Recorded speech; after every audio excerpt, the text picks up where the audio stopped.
Assalamualaikum warahmatullahi wabarakatuh. Perkenalkan, saya Muhammad Ali Saputro. Saya mahasiswa dari STKIP PGRI Tulungagung dari Prodi Pendidikan Ekonomi. Di sini saya akan mengulas tentang fenomena COVID-19. Semenjak WHO World Health Organization mengumumkan bahwa COVID-19 merupakan pandemi dunia, perilaku konsumen di berbagai sektor bisnis berubah. Konsumen menjadi sangat berhati-hati untuk melakukan konsumsi dan berusaha untuk menjaga diri dan keluarganya untuk tetap bertahan di situasi ini. Wilayah-wilayah kota dan negara mulai melakukan penutupan. Tidak ada lalu lintas dan aktivitas yang normal seperti beberapa bulan lalu. Tidak heran jika krisis kesehatan berdampak pada krisis ekonomi secara bersamaan. Data dampak COVID-19 pada sektor bisnis saya dapatkan dari Yelp Economic Reference yang bulan Maret 2020 yang lalu melansir hasil laporan Yelp Coronavirus Economic Impact Report. Dalam laporan ini, Yelp mengungkap sektor ekonomi mana saja yang terdampak dan sektor ekonomi mana saja yang malah mendapatkan tren pertumbuhan akibat krisis. Melihat data yang ada, tergambar bagaimana dalam situasi krisis virus corona, perilaku konsumen mulai berubah. Mengingat pandemi ini mengancam kebutuhan dasar manusia yakni keamanan diri. Sektor yang tampak tumbuh. Perubahan prioritas konsumen tergambar dari data yang menunjukkan bahwa ada peningkatan pembelian konsumen di bisnis hasil agrikultur seperti hasil perkebunan, air konsumsi, toko daging, dan toko buah serta sayur. Angka pertumbuhannya bahkan mencapai 430%, begitupun dengan toko bahan-bahan pangan yang meningkat sebesar 200% terhitung sejak awal Maret 2020. Selanjutnya pertumbuhan juga diikuti oleh jasa kurir antar dan jemput barang yang data menunjukkan pertumbuhan sebesar 95%. Pertumbuhan ini didasari oleh pelarangan aktivitas dari luar ruangan yang sudah diberlakukan di Amerika Serikat. Sektor yang tumbuh negatif. Ada sektor yang tumbuh positif, tentu saja ada sektor yang tumbuh negatif di tengah krisis COVID-19. Melihat data yang dilansir Yelp, mayoritas sektor yang tumbuh negatif adalah sektor-sektor sekunder yang tidak sepenuhnya tidak terlalu penting bagi para konsumen. Contohnya seperti toko-toko gaun pengantin yang menurun hingga 63%. Di situasi krisis seperti saat ini, tentu sangat sedikit orang yang nekat untuk tetap mengadakan pesta pernikahan. Pandemi corona yang sudah merebak 3 bulan terakhir telah mengacaukan sentimen dan perilaku konsumen di berbagai penjuru dunia. Studi yang dilakukan oleh lembaga konsultan manajemen global Boston Consulting Group menunjukkan adanya nada pesimisme pada sentimen konsumen di berbagai survei yang dilakukan akhir Maret lalu. Konsumen di berbagai negara, terutama Amerika Serikat, Prancis, Inggris, dan Italia, percaya bahwa dampak yang ditimbulkan oleh pandemi sudah ada di depan mata.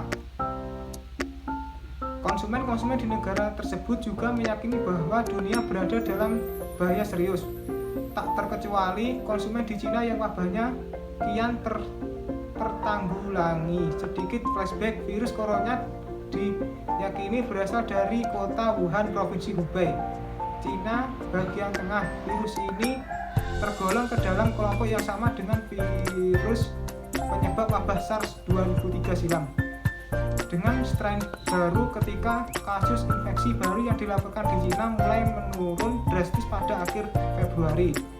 Lonjakan kasus justru terjadi di negara lain, terutama Eropa. Peningkatan kasus yang sangat pesat membuat berbagai negara akhirnya memilih jalan yang serupa dengan Cina, yakni lockdown meski bersifat parsial.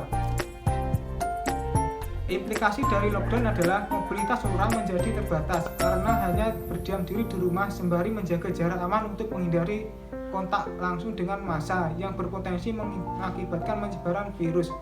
Upaya ini jelas menimbulkan konsekuensi ekonomi mulai dari tingkat makro seperti terhentinya aktivitas pabrik dan perkantoran hingga ke level makro seperti penurunan produktivitas, terganggunya rantai pasokan global hingga penurunan permintaan. Di tengah ancaman kesehatan dan perekonomian yang serius ini, perilaku konsumen di berbagai penjuru dunia pun mengalami perubahan, terutama di segi perilaku belanja, baik dari sisi jumlah atau nominal belanja maupun dari jenis barang ataupun jasa yang dibeli. Survei BCG menunjukkan konsumen di negara-negara yang terdampak signifikan oleh wabah COVID-19 memilih meningkatkan belanja mereka untuk produk atau jasa seperti in-house entertainment hingga produk kesehatan dan makanan serta minuman dalam kemasan. BCG mayoritas ada sekitar 29 industri yang terkena dampak negatif dari perubahan perilaku konsumen akibat pandemi corona ini, yakni sektor pariwisata, transportasi umum, restoran, gadget, elektronik hingga fashion. Ketika survei dijalankan, optimisme konsumen di berbagai negara juga masih belum pulih. Sementara itu, studi perusahaan riset pasar global Ipsos menunjukkan bahwa konsumen kian tidak yakin bahwa wabah akan berhenti pada Juni 2020. Sebagaimana diprediksi pemerintah banyak negara, penurunan optimisme itu terlihat di Amerika Serikat, Jepang, Italia, Australia, dan Inggris. Selanjutnya yang berubah di pasar Indonesia dan internasional dari aspek perilaku produsen, yaitu status tanggap darurat yang diterapkan di beberapa wilayah akibat wabah virus corona, membuat pekerja di sektor informal dan UMKM tak bekerja dan terpaksa pulang kampung. Ketua Asosiasi UMKM Indonesia, Iksan Ingratubun, mengungkapkan pendapatan usaha UMKM pupus gara-gara wabah COVID-19, sehingga mereka kesulitan untuk membayar biaya-biaya dan gaji atau honor pekerja. Para pelaku UMKM ini mengalami tekanan akibat tidak dapat melakukan kegiatan usaha. Dampaknya adalah banyak dari pekerja UMKM terpaksa pulang kampung akibat dari COVID-19, mengakibatkan pupus habis pendapatan per hari. Akibat dari wabah virus ini juga dirasakan oleh sederetan pelaku UMKM yang merasa kehilangan pelanggannya akibat wabah virus ini, sehingga kemampuan memenuhi kewajiban kredit terganggu. Untuk pertanyaan yang terakhir, yaitu apa yang Anda lakukan jika Anda pelaku bisnis dengan keadaan seperti ini atau dampak wabah COVID-19 ini? Semisal saya sebagai pelaku bisnis yang saya lakukan dengan memanfaatkan kecanggihan teknologi saat ini. Jadi walaupun pemerintah menerapkan lockdown, saya tetap bisa bekerja dari rumah dengan bekerja secara online.